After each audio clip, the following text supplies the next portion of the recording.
vamos falar sobre a porta de Mificade. Neemias, capítulo de número 3, versículo de número 31. Louva a Deus pela vida dos irmãos que aqui estão. Se tem alguém nos visitando nessa noite, eu peço que você se manifeste com uma das mãos. Que Deus abençoe. Alegria poder receber as nossas irmãs aqui nessa noite. Quantos estão felizes em receber as nossas irmãs? Diz amém. Amém. Que Deus abençoe. Queridos, Neemias capítulo de número 3, verso de número 31. A palavra do Senhor diz assim: depois dele reparou Malquias, filho de ourives, até a casa dos netineus e mercadores de fronte à porta de Mificade e até a câmara do canto. Queridos, nós chegamos na 10ª porta a ser restaurada nesta noite, e eu confesso aos irmãos que eu estudo sobre as portas de Jerusalém, eu falo sobre as portas de Jerusalém com tanto entusiasmo que cada porta a qual eu vou estudar para poder passar a igreja, eu fico animado, e a vontade é, depois que finalizar, recomeçar tudo de novo, porque Deus sempre vai ministrando coisas novas diante daquilo que a gente vai estudando, e é interessante que conforme você vai se aprofundando, Deus vai abrindo a porta, a janela da revelação, e a gente fica maravilhado com a grandeza da palavra de Deus. E quando eu estava estudando sobre a porta de Mificade, que é conhecido também como a porta da guarda, Deus falou algo tremendo em meu coração, que eu quero transmitir aos irmãos aqui nessa noite. Quero transmitir aos irmãos aqui. Porta de Mificade, que Mificade no original hebraico, a qual o texto foi escrito, significa guardar ou vigiar. Essa porta também no hebraico antigo é conhecido como a porta do Atalaia. Por quê? Porque essa porta era o lugar onde os guardas ficavam vigiando a cidade. Essa porta estava em um lugar estratégico da cidade de Jerusalém, de forma que ela tinha guardas que ficavam vigiando a cidade e tinha uma visão privilegiada de quem se aproximava da cidade. Por essa razão que era conhecida como a porta do Atalaia, porque estava sob a responsabilidade de quem estava de guarda na porta anunciar a chegada do inimigo, ou seja, quem fosse que estivesse chegando era visto de imediato pelo Atalaia que estava sobre a porta. Essa porta também, ela ficava entre o templo e o palácio. O templo e o palácio eram as edificações mais importantes da cidade. As edificações mais importantes da cidade era o templo e o palácio. Por essa razão que essa porta estava estrategicamente colocada entre o templo e entre o palácio. Mas eu quero falar nessa noite com os irmãos qual a importância de nós restaurarmos a porta da guarda. Quando nós olhamos com atenção para o texto, a gente vê que a necessidade de nós restaurar a porta da guarda é reconhecer o Senhor Jesus como guardião dos tesouros de Deus. Você restaurar a porta da guarda é você reconhecer o Senhor Jesus como o guardião dos tesouros de Deus. É você saber que o Senhor Jesus é o guardião dos tesouros de Deus. Queridos, quando você medita na palavra de Deus, você passa a perceber, com muitas referências que eu quero citar aqui nessa noite, que Deus escondeu em Cristo. Deus escondeu, depositou em Cristo todo o tesouro ou todas as riquezas da sua glória. Amém por isso? Deus depositou em Cristo. Perceba isso aqui para você entender, porque senão você vai ouvindo eu falar, e daí você não vai guardando o que eu falo. É por isso que eu gosto às vezes de salientar e repetir, porque a mensagem tem começo, meio e fim. Se você não pegar o começo, você não vai entender o fim. Se você dormir no meio, você vai boiar no final. Então você precisa entender. Perceba isso aqui, ó. Deus escondeu em Cristo todas as riquezas da sua glória. Quem está com Bíblia diz amém. Amém. Colossenses capítulo de número 2. Colossenses capítulo de número 2 e o verso de número 3. Irmão Sebastião, como faz falta, irmão Sebastião, o nosso data show, né? Mas depois que a gente finalizar aqui, a gente vai colocar uma tela bonita aqui, o irmão vai poder nos ajudar bastante. Colossenses capítulo de número 2, verso número 3, que encontrou? Amém. Deus escondeu em Cristo todas as riquezas de sua glória. Por quê? Porque restaurar a porta da guarda é entender que o Senhor Jesus é o guardião dos tesouros de Deus. Colossenses capítulo de número 2, verso número 3 diz: em quem todos os tesouros da sabedoria e do conhecimento estão ocultos, escondidos. Paulo falando a Epáfras, que era o pastor da igreja de Colossos, ou a igreja de Colossenses, sobre algumas heresias que estavam sendo pregadas na igreja. Paulo afirma e enfatiza, dizendo no capítulo de número 2 e verso número 3, a igreja de Colossenses, dizendo assim: em Jesus, em quem todos os tesouros da sabedoria e do conhecimento estão guardados, ocultos, escondidos. Efésios, capítulo de número 1, verso de número 10, diz: de fazer convergir nele, na dispensação da plenitude dos tempos, todas as coisas, tanto as do céu como as da terra, na plenitude dos tempos, no cumprimento da palavra, na revelação de Cristo. Ele vem e todas as coisas convergiram, apontaram para Cristo, tanto as que estão no céu, a glória, quanto as que estão na terra. Tudo estava em Cristo. As riquezas do reino de Deus estavam guardadas em Cristo. É interessante que quando a gente olha para a Bíblia Sagrada, a gente lê sem entender.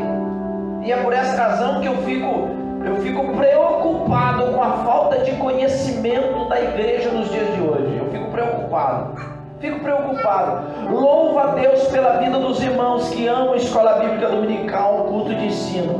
Por quê? Porque tem gente que lê Mateus capítulo de número 6 e verso de número 10, a oração do Pai Nosso, e ele ora aquele verso de número 10 que diz assim, ó: venha a nós o teu reino e seja feita a tua vontade, assim na terra como no céu. Aí a gente lê o verso dizendo assim: venha a nós o teu reino, como se o reino não tivesse vindo. Só que o verso está dizendo assim, ó: venha a nós a tua glória, venha a nós o teu reino. O que tem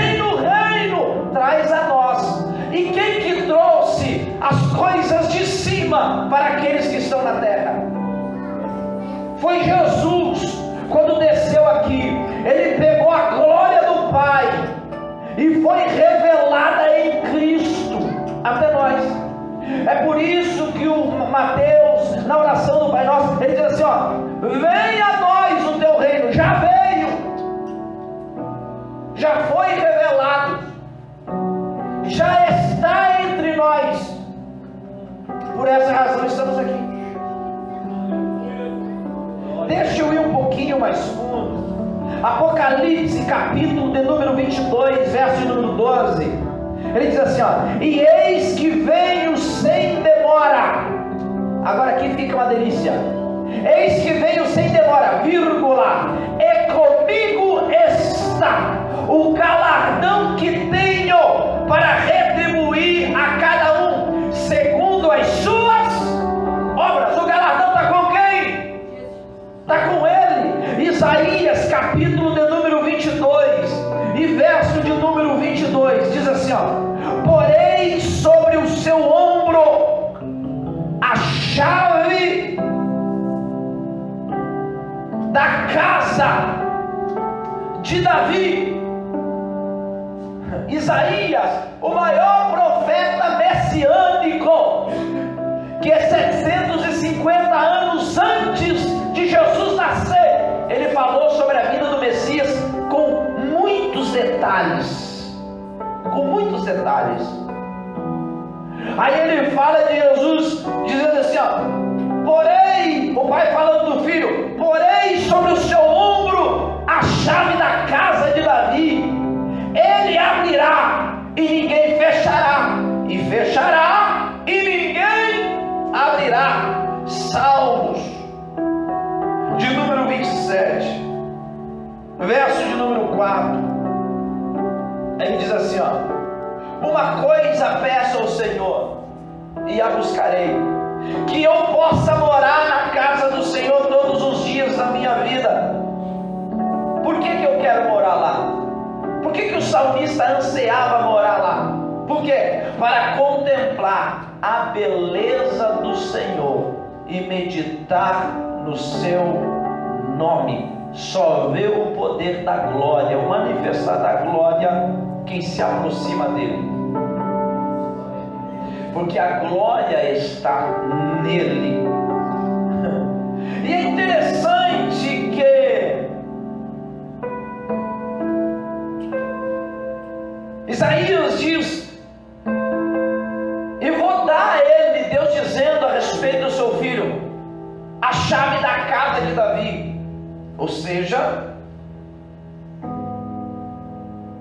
devolver a chave que ora foi perdida.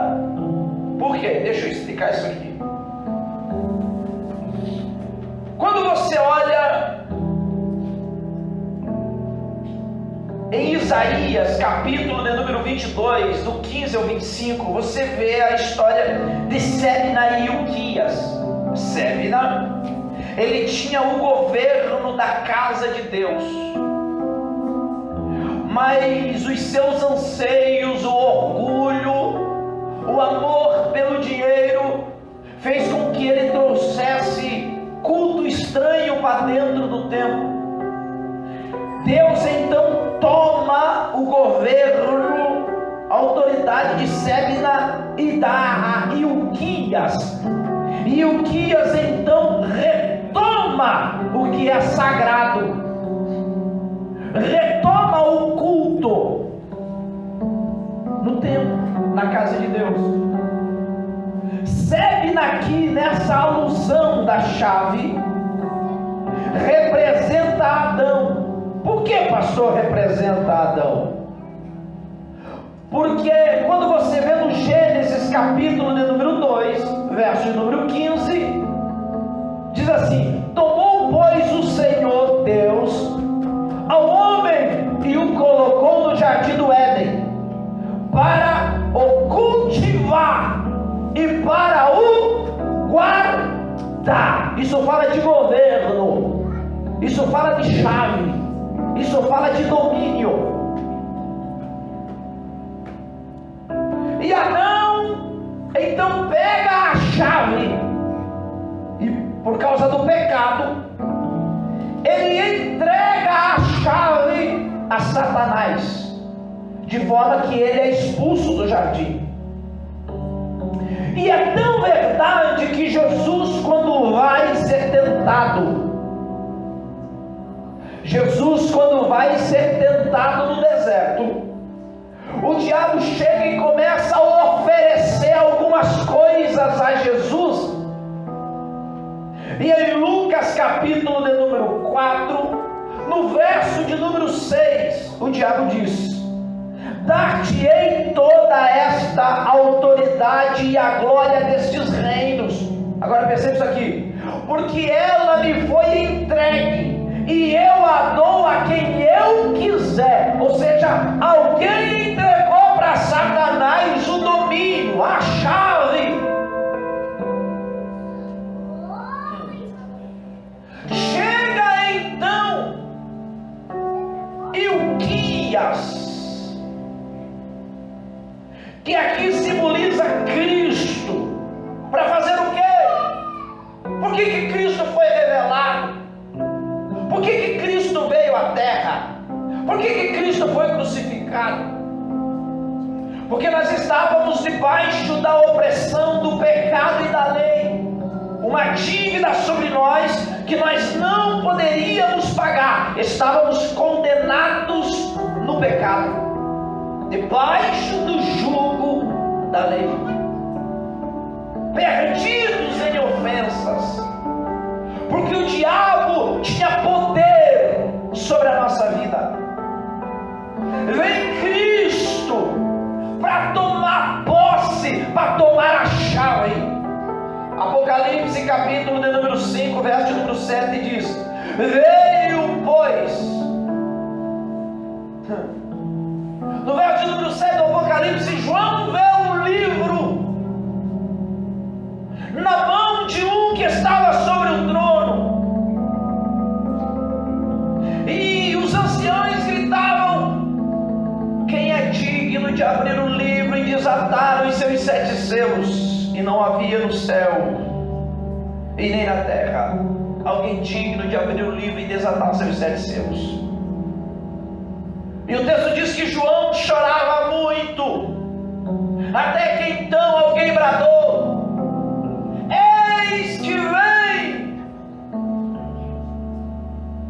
o Cordeiro que for morto, mas está vivo. E ele é digno de abrir o livro e também de desatar os seus selos.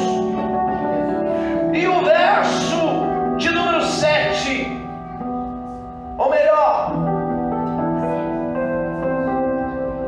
o verso de número 7 do Apocalipse, capítulo de número 5, diz: veio, pois, o Cordeiro de Deus e tomou o livro da mão direita daquele que estava assentado no trono. Pastor, qual é o livro? O livro que ele pegou era a escritura da terra, que estava de posse de Satanás. Mas o sacrifício de Cristo na cruz do Calvário fez com que ele pegasse o governo, a chave, o domínio, de forma que os céus gritam: onde está, ó morte, a tua vitória? Onde está, ó morte, o teu agrilhão? Ela foi destruída no Calvário, e Deus pegou a chave da morte e também do inferno. A morte não tem poder, porque Deus tem a chave. O inferno não tem poder sobre nós, porque Cristo tem a chave. Aleluia. Apocalipse capítulo número 3, verso número 7 diz assim: e ao anjo da igreja em Filadélfia escreve: estas coisas diz o santo, o verdadeiro, aquele que tem a chave de Davi, que abre e ninguém fecha, e que fecha e ninguém abre. Aleluia. O domínio da terra está na mão dele.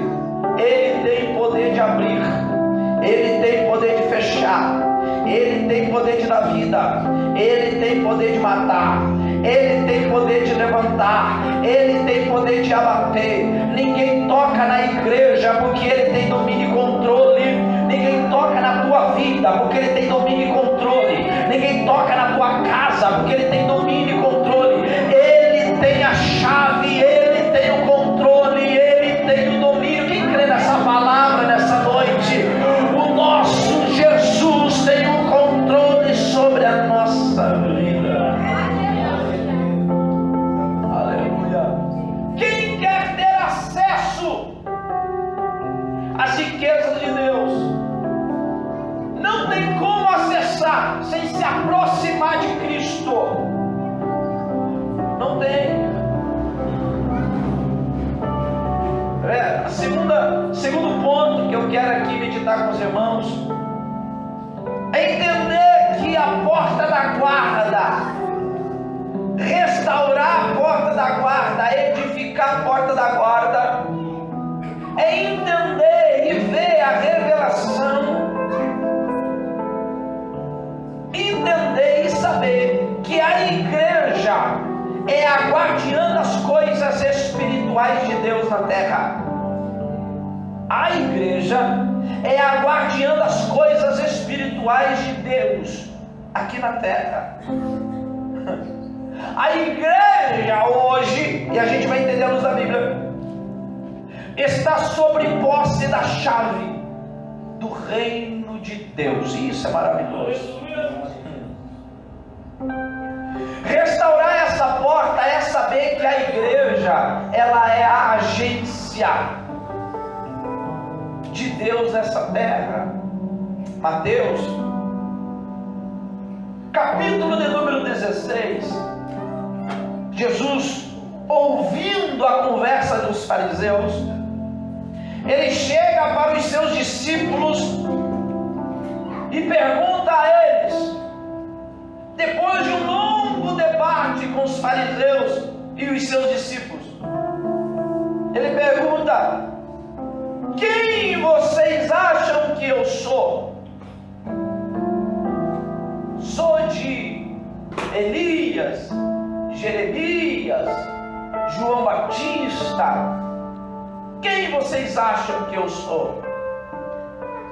Porque Deus não se importa com os que os outros acham dele. Deus se importa com o que você acha dele.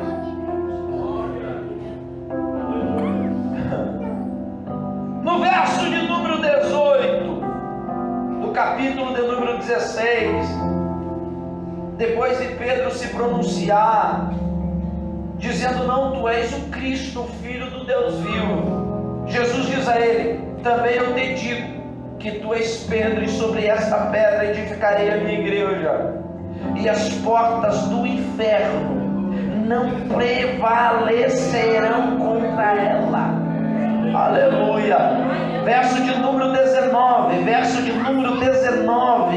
para você não achar que eu estou falando bobagem aqui, verso de número 19, ele diz assim, ó: dar-te-ei, porque a chave está com ele, dar-te-ei, porque ele tem posse da chave, dar-te-ei as chaves do reino dos céus. Não, e fica melhor: o que ligares na terra terá sido ligado nos céus, e o que ligares na terra e o que desligares na terra terá sido desligado nos céus. A igreja tem essa chave. Aleluia. A igreja tem esse acesso. E em Mateus capítulo de número 28, ele dá uma missão à igreja, e no verso de número 20 ele diz assim, ó: e eis que eu estou convosco todos os dias até a consumação dos séculos. Aleluia.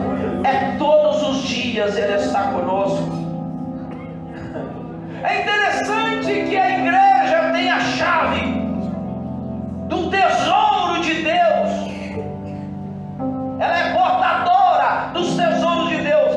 E Deus pegou algo tão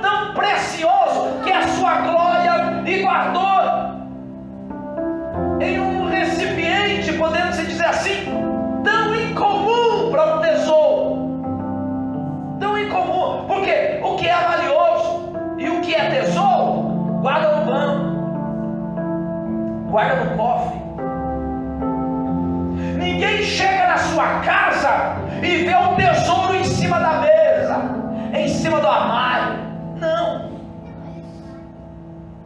Você pega o que é valioso para você, guarda numa caixa, bota um cadeado e esconde numa gaveta mais escondida da sua casa, num cômodo onde é difícil de acessar. Por quê?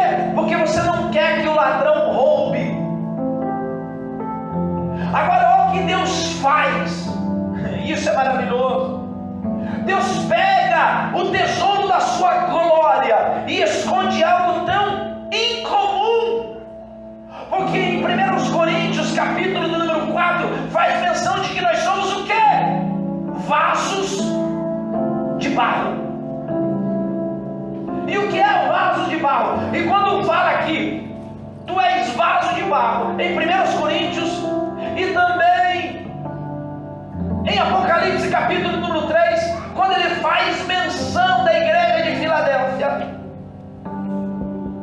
que ele fala que nós somos vaso de barro. O barro no original é o que? Ostraquinos. E o que é ostraquinos? Ostraquinos é barro ruim, barro que não presta, barro que o oleiro separa.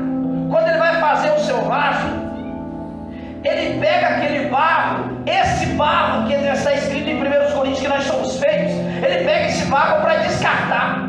É o barro que tem capim, é o barro que tem pedra, é o barro que tem impureza, é o barro que é sujo. Ele separa esse barro e pega a melhor argila, o melhor barro para fazer o vaso. E é esse barro, ostraquinos, o barro ruim, é que Deus faz menção que nós somos feitos. Então você é feito de barro ruim, irmão. Passa a se entender agora. Passa a se entender. É o barro, está aqui, ó. Esse barro ruim corre na veia. A gente tenta melhorar todo dia a gente pisa na bola. A gente tenta fazer direito todo dia a gente peca. Aí, meu Deus, mas é que tu é barro ruim, irmão. Nós somos feitos de barro ruim. Não adianta. Além de ser de barro, que não tem valor monetário nenhum, porque, irmão, quando a Bíblia fala que o vaso é de barro, por mais que o vaso de barro seja um barro de primeira, ele não tem um valor muito alto. Tem ou não tem? A não ser que faça uma pintura nele, desenhe uma flor, faça lá uma paisagem, a orelhinha do vaso meio bonito. Mas só que quando a Bíblia faz menção do vaso, é um vaso comum. É aquele vaso que você não quer colocar na mesa de centro, que você não quer colocar na sala, porque não tem beleza nenhuma. Agora, esse vaso que Deus nos exemplifica é o vaso de barro ruim. Sabe o que isso quer dizer? Quer dizer que além de sujeira, ele está propício a rachar, e se cair, logo quebra, porque é de má qualidade. Esses somos nós. Esses somos nós. Aí quando esse vaso foi formado, e é tão verdade, que a Bíblia diz que nós somos também pavio fumegante. Sim ou não? O pavio que fumega. O que é o pavio que fumega? O pavio que fumega é quando ele chega no final da lamparina e fica soltando aquela fumacinha, o querosene começa a trazer aquele mau cheiro da casa, e a fumaça causa picumã e tudo, e aquele cheiro calacre da casa. Aí a gente já vai logo lá, e quem usou lamparina, já vai logo, já arranca o pavio, joga fora e pega, porque aquele pavio não presta mais. Nós somos também exemplificados na Bíblia como cana quebrada. O que é cana quebrada?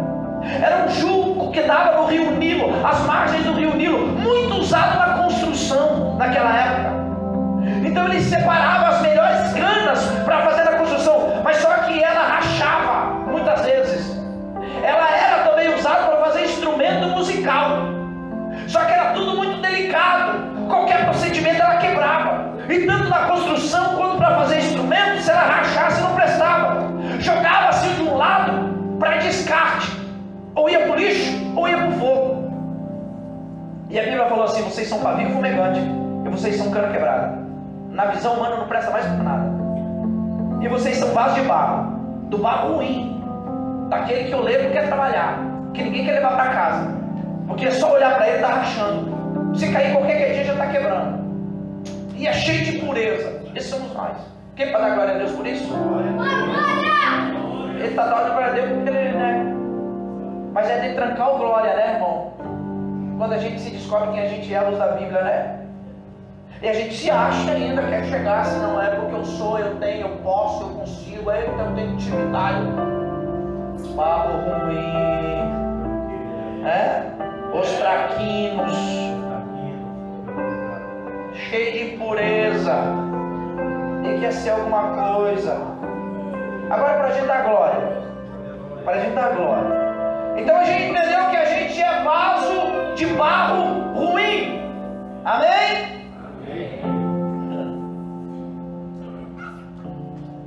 1 Pedro, capítulo de número 4, verso de número 10, diz assim, servir uns aos outros, cada um conforme o dom que recebe. Peraí, agora eu já recebi algo de forma que eu posso ser vaso de barro ruim, só que eu recebi eu já tenho uma utilidade. E ele diz assim, como bom despenseiros, eita glória, como bons despenseiros da multiforme graça de Deus.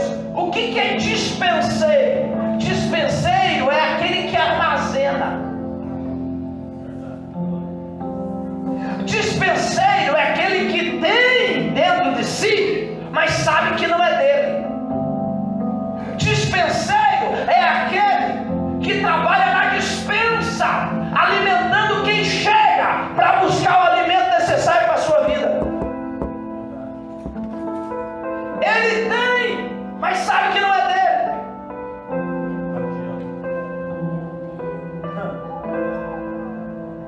E o que é interessante, em Romanos capítulo de número 8 e o verso de número 30, é que a gente vai entender o que Deus fez com a glória que Ele recebeu do Pai. É o que Ele fez com a glória que Ele recebeu do Pai. Em Romanos capítulo de número 8, verso de número 30, ele diz assim, e aos que predestinou, a estes também chamou, e aos que chamou, a estes justificou, e aos que justificou, a estes também glorificou. Ele pegou o presbítero lá no bairro do Pato. Aquele, olhou para ninguém dava nada, né? Aí ele chamou. E quando ele chamou, ele predestinou. E quando ele predestinou, ninguém está aqui simplesmente como vaso ruim. Não, a gente tem um chamado. E a gente tem um destino. E aquele que aceita o chamado e segue no destino, Deus o glorifica. E como é que Deus o glorifica? Como é que Deus glorifica a gente sendo o barro ruim? Pensei nisso aqui. João capítulo de número 17, versículo de número 22. Abre a Bíblia por gentileza. João capítulo de número 17, versículo de número 22. Jesus conversando com o Pai. Jesus conversando com o Pai. E Jesus dizendo assim, Pai, eles estão comigo. Eu fui revelado a eles. Eles me ouviram, me atenderam e me recebem. E eu quero, Pai, Jesus falando com Deus, que assim como eles receberam a mim, recebam também a ti, porque assim como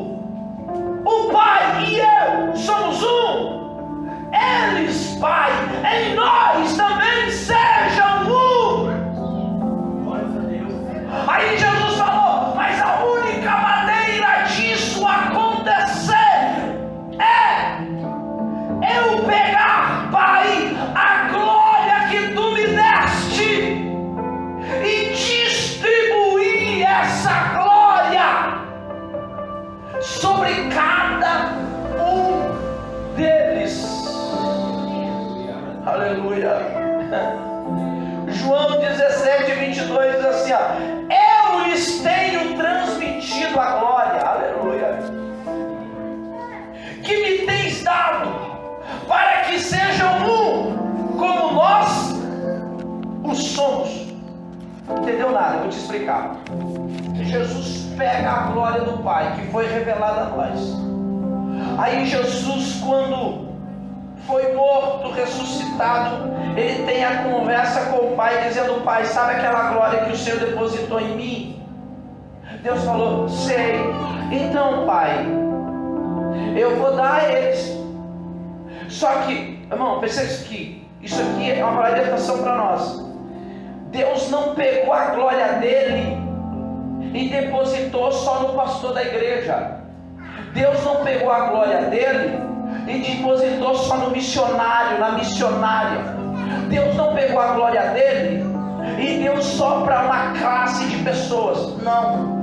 Deus pegou a glória dele de forma que todo aquele que o ouve, o aceita o chamado, é predestinado por ele, segue o destino que ele segue. A todos esses, ele pegou uma porção da sua glória e colocou um pouquinho aqui, um pouquinho aqui, um pouquinho aqui, um pouquinho aqui, um pouquinho aqui, um pouquinho aqui, um pouquinho aqui, de forma que todos nós somos portadores da glória de Deus. Você não entendeu? Eu vou te explicar agora. Por que o diabo fica maluco já sabendo o seu destino de condenação? Porque ele sabe que ele nunca vai poder acabar com a igreja.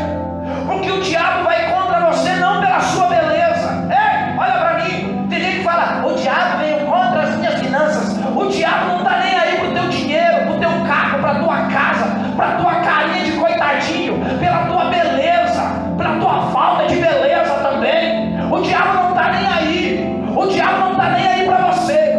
O diabo se preocupa, na verdade, com aquilo que você tem dentro. Porque se ele conseguir tirar a glória de você, você se torna aquele barro ruim, aquele vaso impuro, aquele barro impuro, aquele vaso fraco, rachado.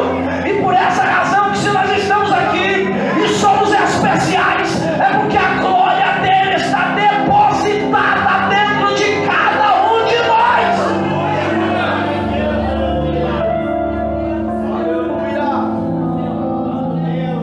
Aleluia! Põe a mão no peito e diga: eu não sou qualquer um, eu não sou qualquer pessoa, eu não sou só mais um, não. O mundo pode te taxar com qualquer jargão, mas Deus está dizendo para você: eu depositei em você algo especial, de forma que o diabo pode até tentar, mas não vai tocar. O diabo pode derrubar, mas não vai conseguir. O diabo pode jogar pedra para tentar rachar, sabendo que você é frágil, porque você é de vaso ruim, de barro ruim, mas o céu te protege, a glória te isola, a glória te guarda. Nós estamos no esconderijo do Altíssimo e a sombra do Onipotente a gente descansa. Aleluia! Por quê? Porque ele resolveu colocar uma porção de glória em cada um de nós, de forma que o diabo taca um aqui tentando tirar a glória, ele mata o corpo, aleluia, mas o espírito sobe a Deus e a igreja continua. Por quê? Porque a glória de Deus não está depositada na liderança, a glória de Deus está depositada na igreja. O mais fraco dos crentes é o mais forte do inferno sobre os demônios. Não existe, irmão, aquele crente fraco, não existe aquele crente coitadinho, não. Se ele aceita Jesus como Salvador, e ele na igreja é o que menos ora, é o que menos participa, mas o diabo tem que respeitar, porque Deus colocou na vida dele algo precioso, que não é a voz, não é o dom do pregar, do liderar, do exercer, não, é a glória, porque cantar qualquer um canta, pregar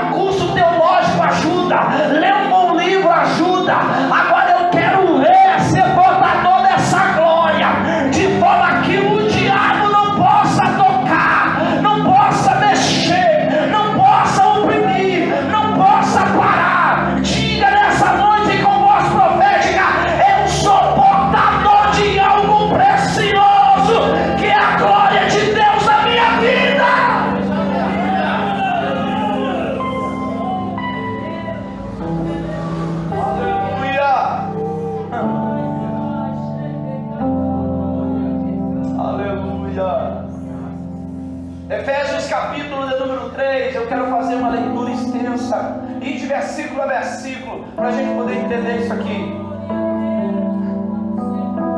Efésios capítulo número 3, verso número 1 diz assim: por esta causa, que causa é essa?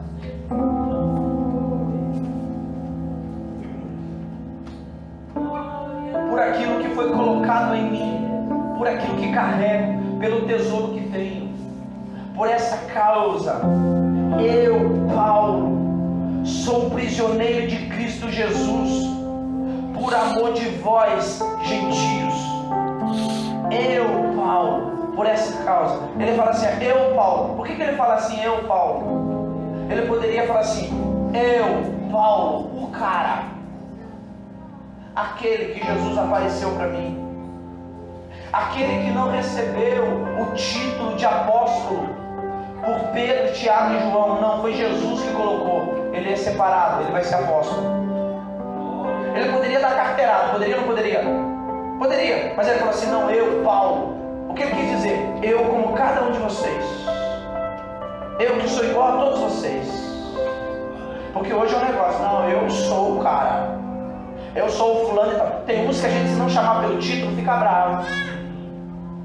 Eu acho engraçado, eu acho lindo quando os irmãos chegam para mim, pastor, irmão Jadson, não, irmão Jadson não, é pastor Jadson, como se eu fosse achar ruim de me chamar de irmão, e eu não sou irmão não,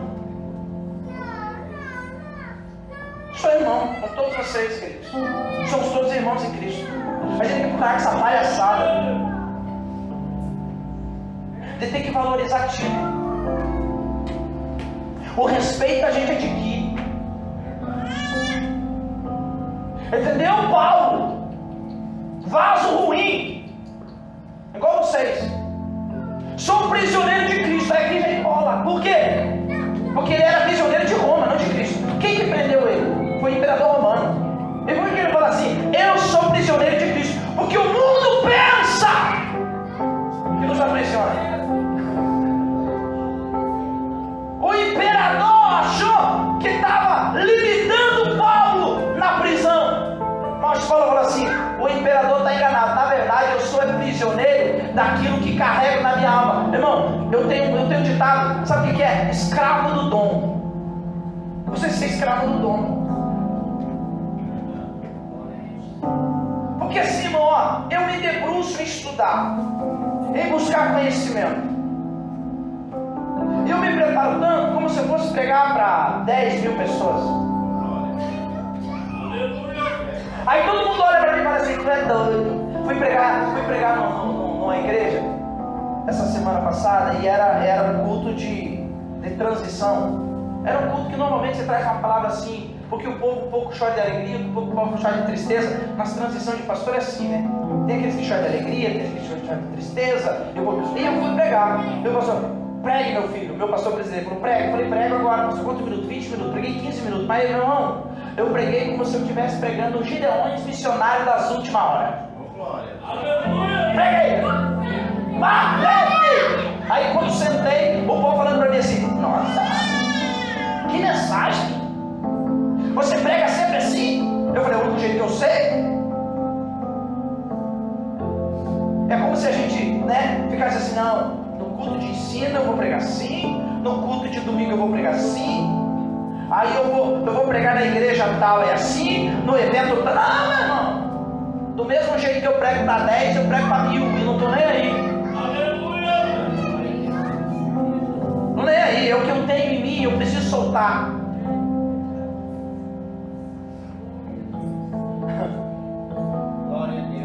No verso número 2 ele diz, se é que tendes ouvido a respeito da dispensação da graça de Deus, a mim confiada para vós outros. Eu recebi, só que não é para mim, é para vocês. A mim confiada para vocês. Ou seja, ele exercia o ministério que ele sabia que não era para ele, não era sustentação para ele. Não era sustentação para ele. Porque, irmão, olha para cá. Ministério não é para a gente ter cadeira. Ministério não é para a gente ter título. Ministério a gente recebe para servir pessoas. Se eu for um pastor que só dirijo tudo, que só prego aqui, acabou para mim. Se eu não for um pastor que estou disposto a ouvir, a receber telefonema fora de hora, um pastor que esteja disposto a ajudar pessoas, acabou para mim. Não incomode o pastor. Que não incomode o pastor, irmão. Não seja impertinente com o pastor. Agora, se precisar de ajuda, peça ajuda. Liga com o pastor. Porque tem gente que morre. Não, meu irmão, o que aconteceu? Não quis incomodar. Por quê? O ministério que nós exercemos é para ajudar pessoas. Aí ele diz assim no verso número 3: pois segundo uma revelação que foi dada, conhecer o mistério, conforme escrevi há pouco, resumidamente, verso 4: pelo que quando ledes, podeis compreender o meu discernimento do mistério de Cristo, o qual em outras gerações, escute, e qual em outras gerações não foi dado a conhecer aos filhos dos homens, como agora foi revelado aos seus santos apóstolos e profetas no Espírito. O que ele quer dizer? Abraão passou e não viu, Isaac passou e não percebeu, Jacó passou e não descobriu. Quando chegou na dispensação dos tempos, na revelação de Cristo, no tempo da graça, Deus pega aquilo que estava encoberto na sua palavra e descortina. Jesus vem e diz: eu não vim para abolir e nem para anular, mas eu vim para cumprir a lei. Agora nós temos entendimento. Apocalipse escrito por João, verso número 1, está escrito ali: e a revelação dada por Deus a João é o que? Revelação. É Deus revelando a nós o que estava oculto. E ele diz: a saber que os gentios são co-herdeiros, herdeiros com alguém, membros do mesmo corpo e participantes com alguém da promessa em Cristo Jesus por meio do Evangelho, do qual fui constituído ministro conforme o dom da graça de Deus a mim concedido, segundo a força operante do seu poder. A mim, agora olha que lindo isso aqui. Isso aqui é uma lição para nós. A mim, o menor de todos os santos, irmão. O menor de todos os santos. Me foi dada esta graça de pregar aos gentios o evangelho das insondáveis riquezas de Cristo e manifestar qual seja a dispensação do ministério desde os séculos, oculto em Deus que criou todas as coisas. Verso 10: para que pela igreja a multiforme sabedoria de Deus se torne conhecida. Por quem? Pela igreja, irmão. Pela igreja. A igreja tem que ter o poder de fazer o mundo entender esse mistério. Posso pegar pesado? Vamos pegar pesado. A igreja hoje está virando clube, lugar de encontro, baladinha gospel, e está perdendo o poder de levar o evangelho do reino para quem precisa. Hoje em dia, pastor virou coach, pregação virou piada. É um negócio, irmão, de mexer com a multidão. Para o povo sentir alguma coisa, tem que ver bola de fogo, tem que cutucar o irmão, tem que pisar no pé do irmão, tem que puxar o cabelo do irmão, tem que fazer um monte de coisa. E ele diz assim, ó: para que pela igreja a multiforme sabedoria de Deus se torne conhecida. É sua responsabilidade como igreja, é nossa responsabilidade como igreja, fazer a graça, a sabedoria, a glória de Deus ser conhecida. Agora, dos principados e potestades em lugares celestiais, segundo o eterno propósito que estabeleceu em Cristo Jesus nosso Senhor, pelo qual temos ousadia e acesso com confiança mediante a fé. 13. Portanto, vós peço que não desfaleçais das minhas tribulações por vós, pois nisso está a vossa glória. Estou preso, mas a glória de Deus está aí. Estou passando dificuldade, a glória de Deus está aí. Porque, irmão, crente que não passa luta, irmão, tem que se converter de novo, porque não é crente. O crente diz assim: não, eu vou para a igreja, para mim, para ficar tudo bem comigo. Deus vai guardar você, Deus vai abençoar você, Deus vai proteger você. Só que Deus, tempos em tempos, vai levar você para o deserto, para a provação, para você continuar orando, consagrando e sabendo que é Deus que leva, é Deus que guia, é Deus que cuida, é Deus que protege. Então, irmão, aí está a glória de Deus.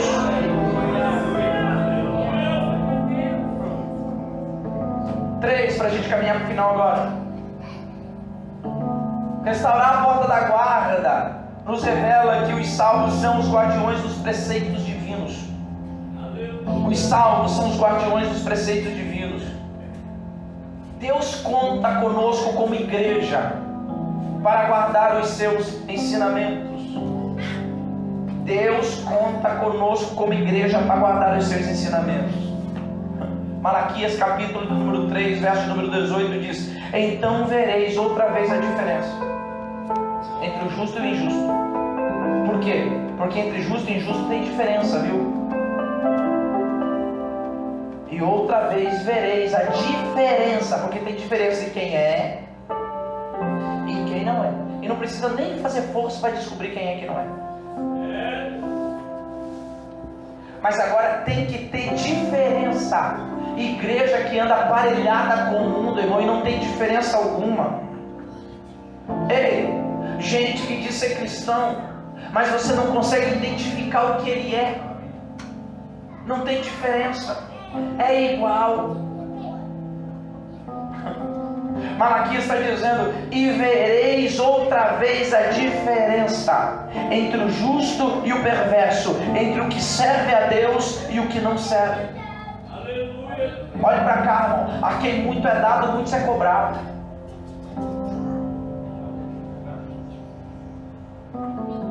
O que levita podia fazer, judeu comum não podia.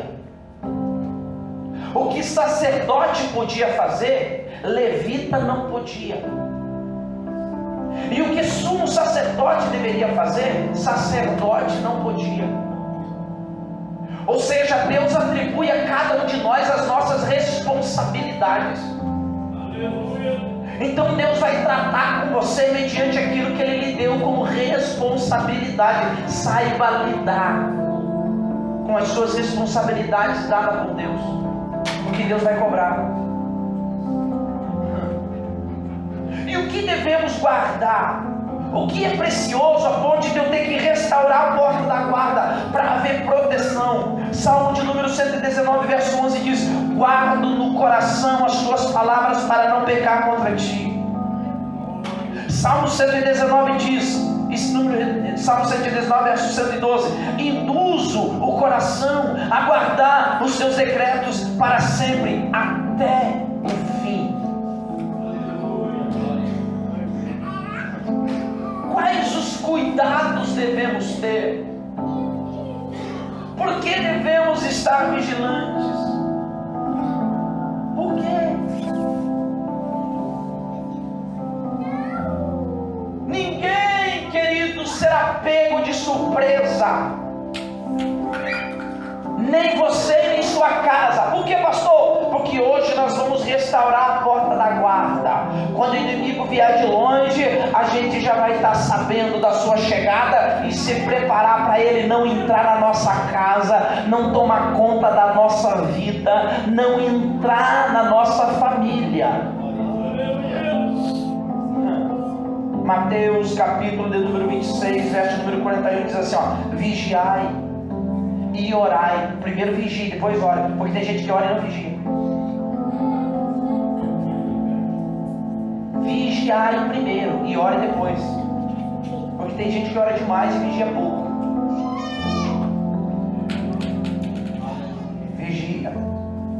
para que não entreis em tentação. O espírito, na verdade, está pronto, mas a carne tu é vaso ruim, tu é barro ruim. Saiba disso. 1 Coríntios, capítulo número 10, verso número 12 diz: aquele, pois, que pensa estar em pé, veja, cuidado, fique atento, se guarde, para que não caia. Seja vigilante, irmão. Devemos restaurar a porta da guarda, porque a porta da guarda era a única porta que tinha o quê? Vigias em cima, atalaias. Por essa razão que era conhecido como a porta do atalaia. E quem era o atalaia? O atalaia é aquele que ficava em cima da porta, que quando vinha o inimigo ele tocava trombetas, avisando a cidade para se trancar, porque o inimigo estava chegando. Ao restaurar essa porta, nós não seremos pegos mais de surpresa pelo inimigo. Porque tem muita gente que vive assim, ó, o diabo já está dentro da casa, já tomou conta de tudo. Por quê? Porque não teve vigia, não teve atalaia, não se tocou trombeta avisando que o inimigo estava chegando. Agora aqui, rapidinho aqui, ó. Ezequiel capítulo de número 3. Ezequiel capítulo de número 3. Você vai entender o que você é. Verso de número 16. Findos os 7 dias, veio a mim a palavra do Senhor dizendo: filho do homem, eu te dei por atalaia sobre a casa de Israel. Da minha boca ouvirás a palavra e os avisará da minha parte. Isso aqui é lindo. Porque, irmão, eu não sei você deveria saber, mas eu vou falar de mim. Ei, eu tenho certeza do que eu sou. Nós, como obreiros, devemos ter convicção de que somos. E quem nós somos? Segundo a Bíblia, atalaia. E o papel do atalaia não é trazer livramento. O papel do atalaia é tocar trombeta. Porque olha o que diz o verso: filho do homem, eu te dei por atalaia sobre a casa de Israel. Da minha boca, da boca de quem? Da boca de quem? Da boca de Deus se ouve e transmite para o povo. Isso é o papel do atalaia. Aí perceba que ele continua dizendo: quando eu disser ao perverso, certamente morrerás, e tu não avisares e nada disseres para o advertir do seu mau caminho, para lhe salvar a vida, esse perverso morrerá na sua iniquidade, mas o seu sangue da tua mão o requererei. Ao 19, presta atenção nisso aqui. A gente vai parar hoje aqui com os negócios, com as conversas. Ó. Mas se avisares o perverso, e ele não se converter da sua maldade e do seu caminho perverso, ele morrerá na sua iniquidade, mas tu salvaste a tua alma. Glória a Deus. Ei, olha aqui, ó. Vem pro culto, irmão. Irmão, vem pro culto, tá tudo bem, irmão? Tá tudo bem, vamos pra igreja? Vou ver. Irmão, vem pro culto, vem pro culto. Eu tô aqui há quantos meses? 7, 8 meses? 7 meses, 8 meis, estou aqui. A gente iniciou o culto de ensino logo que a gente chegou. Não foi? Não foi? É. Logo que a gente chegou, vou falar um negócio, escuta, ainda me ouve, diz amém. Vou falar um negócio aqui, ó. Faz 7 meses que nós iniciamos o culto de ensino. Toda quarta-feira eu venho aqui, busco o conhecimento, oro a Deus, me debruço, estudo, venho, busco, pega a trombeta, ó, pega a trombeta aqui. Estou preparado, vem, Deus fala comigo para entregar para a igreja. Eu venho, irmão, vem para o culto, irmão, vem para o culto. Ou não, ó. Quer vir, irmão? Não. Tá bom, não quero. Não quero, irmão. O que você pode fazer para quem não quer ouvir? A trombeta está sendo tocada. Agora vem cá, a trombeta está sendo tocada. Não está dando ouvido? Quando o inimigo entra na casa, né? Pastor, me ajude. É porque o pastor não visita. É porque o pastor não ora. É porque o pastor não liga. Não ligo. Deixa cada um caminhar a sua hortinha. Trombeta está sendo tocada? Não está sendo ensinado? Está achando que culto de ensino é para bonito? Culto de ensino é para bonito, irmão. Culto de ensino é para se ouvir a trombeta e restaurar as portas para quando o inimigo vir, está preparado para enfrentar.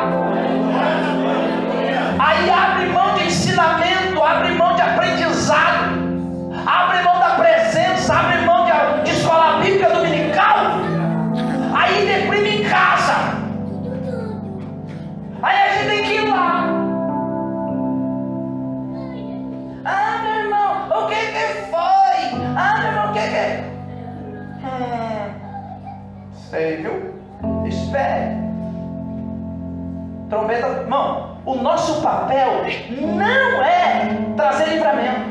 O nosso papel é tocar trombeta. Deus fala, ouvimos a trombeta e ficamos alerta. Agora Netflix é melhor que trombeta. Qualquer desculpinha rasa é melhor que trombeta. Deixa. Irmão, eu não me preocupo de coração, falo isso com muita verdade na minha alma. Não me preocupo, por mais que eu ame, mas eu não me preocupo com quantidade. Porque é ruim demais pregar para quem não quer ouvir. É ruim demais, irmão, pregar para quem não quer ouvir. Agora, quem sabe da importância da palavra, dá ouvido à trombeta. O nosso papel, obreiros, é só avisar. Nós não podemos trazer livramento para ninguém. Ah, pastor, o casamento está acabando. Tá, meu filho? Tá. Por quê? Porque não ouviu trombeta. Ah, pastor, chegou a dificuldade. Tá, meu filho? Por quê? Porque não ouviu trombeta.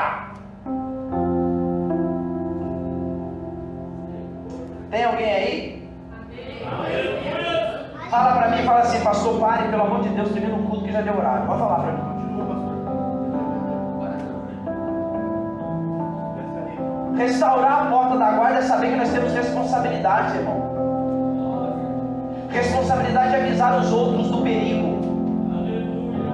É tocar trombeta, meu irmão. É ser atalaia de Deus. Igreja, olha para cá. Os atalaias, eles têm uma visão que quem está dentro da cidade não tem. Johnny, sabia disso? O atalaia que está no seu posto, ele tem uma visão que quem está dentro da cidade não tem. Porque o atalaia tanto vê para fora quanto vê para dentro. Aleluia, Deus.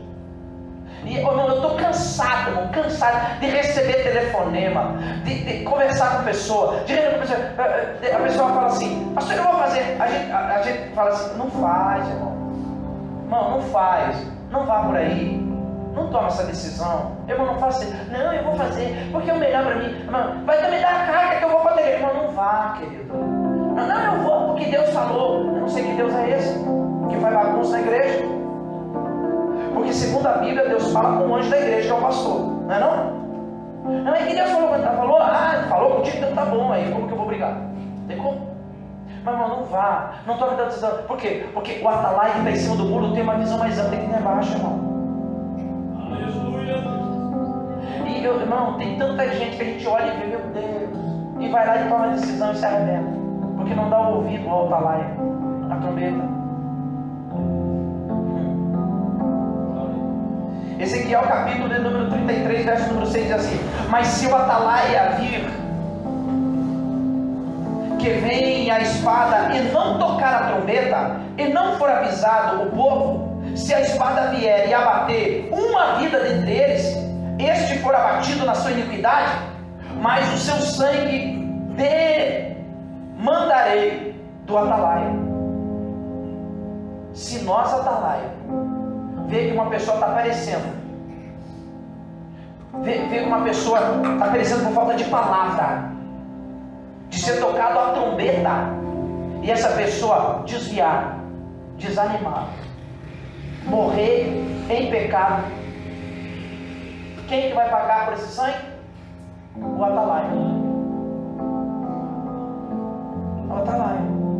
É por isso que eu rasgo o verbo. É por isso que eu falo.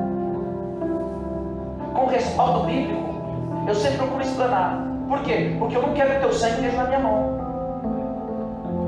Eu não quero que ninguém que se assenta a esses bancos que estão sobre a minha responsabilidade, o ministro do Evangelho nesse lugar, se perdam por minha culpa.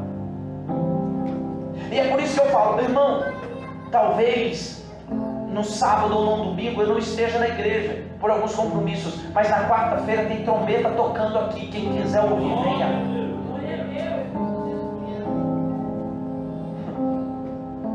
Mas hoje em dia tem muito pastor deixando de tocar a trombeta, irmão. É aquela palavrinha assim, a porta vai abrir, vai dar tudo certo. Porque Deus vai fazer as palavrinhas mais ou menos, irmão. Deixaram, abriram mão do toque da trombeta, da sua responsabilidade.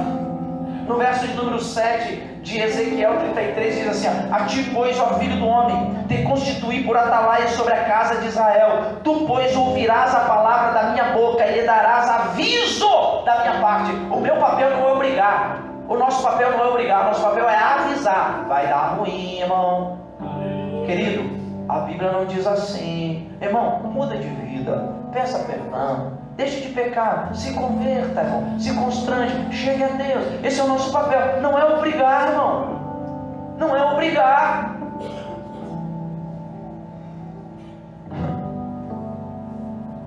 Porque aqui, o que importa, perceba isso aqui, o que é importante, o que traz salvação, não é o atalaia.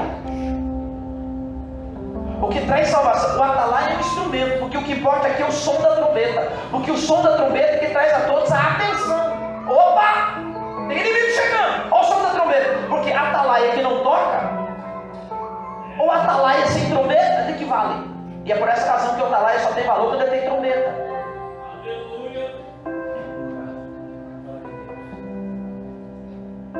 O que é lindo também é que o atalaia ele anuncia a volta do rei.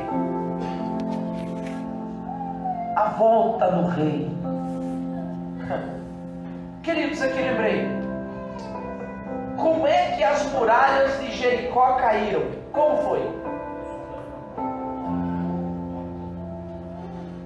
Era o quê? Cântaro, grito e trombeta. Sim ou não? O que Deus instruiu a Josué? Falei assim, ó, diga para os sacerdotes, quem trocava as trombetas eram os sacerdotes, diga para os sacerdotes ir junto da arca, na frente os valentes armados, os soldados, depois a arca e os sacerdotes tocando trombeta continuamente. A trombeta não poderia parar de tocar. Mas o muro de Jericó caiu por causa do toque da trombeta. Por que muita muralha não cai na nossa vida? Por quê? Por que muitas barreiras não caem? Por quê? Porque não tem toque de trombeta. Não tem mais trombeteiro hoje em dia. Não tem mais atalaia hoje em dia. Não tem. Ninguém mais se prepara para ser um atalaia com trombeta na mão para avisar o povo. Ninguém quer mais não, irmão. Essa responsabilidade para si. Para a gente terminar agora, quem está me ouvindo diz amém. Amém. Fique de pé. Terminei agora. Fico foi rápido.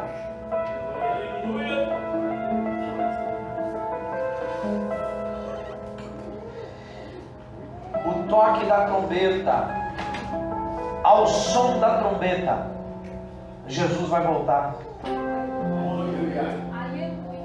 Perceba isso aqui, ó. A gente está enganado. Eu quero trazer um estudo aqui sobre o Apocalipse, sobre as 7 trombetas do Apocalipse. Que tem gente que acha que Jesus vai voltar para buscar a igreja, aí ele vai ouvir uma trombeta no céu, vamos,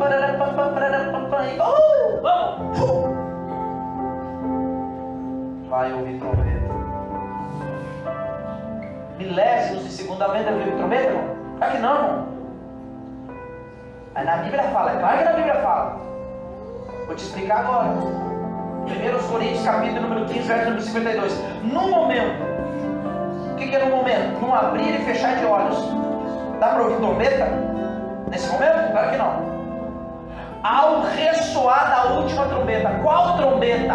Qual trombeta? Ao ressoar da qual trombeta? Da última trombeta. E quais é as trombetas, pastor? Do Apocalipse, as 7 trombetas do Apocalipse, que anuncia o juízo de Deus. Quando a última trombeta tocar, anunciando o último juízo de Deus na terra, depois que a última trombeta tocar, Jesus volta. E a gente vai entender no estudo do Apocalipse aqui em qual trombeta estamos.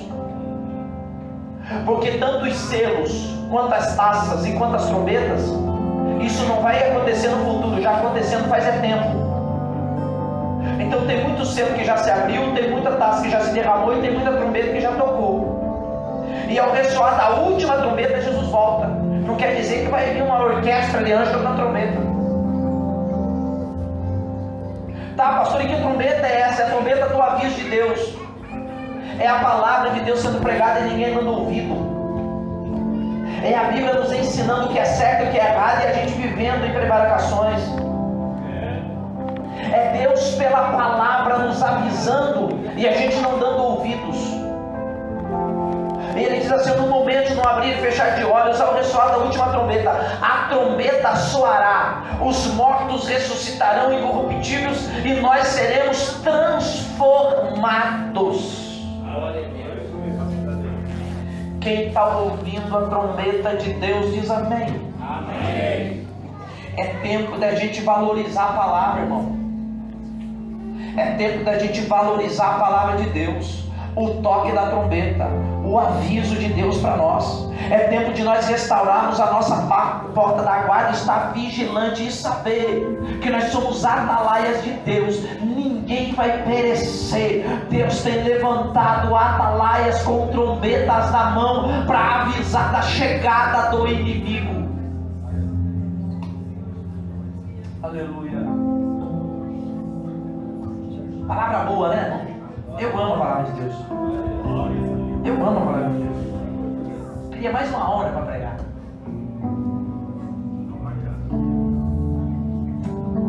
A palavra de Deus é maravilhosa. A palavra de Deus, ela conforta, ela acalma, ela direciona. A palavra de Deus, ela nos avisa, nos instrui, nos protege. A palavra de Deus é caminho, é rio, é fonte, é pão. A palavra de Deus é espada. A palavra de Deus purifica, é brasa. A palavra de Deus é fogo. A palavra de Deus é galardão. A palavra de Deus é promessa. A palavra de Deus nos traz fé. A palavra de Deus é trombeta para a nossa alma, para a nossa vida. Restaure a porta da guarda. O inimigo não pode entrar. O inimigo não deve entrar.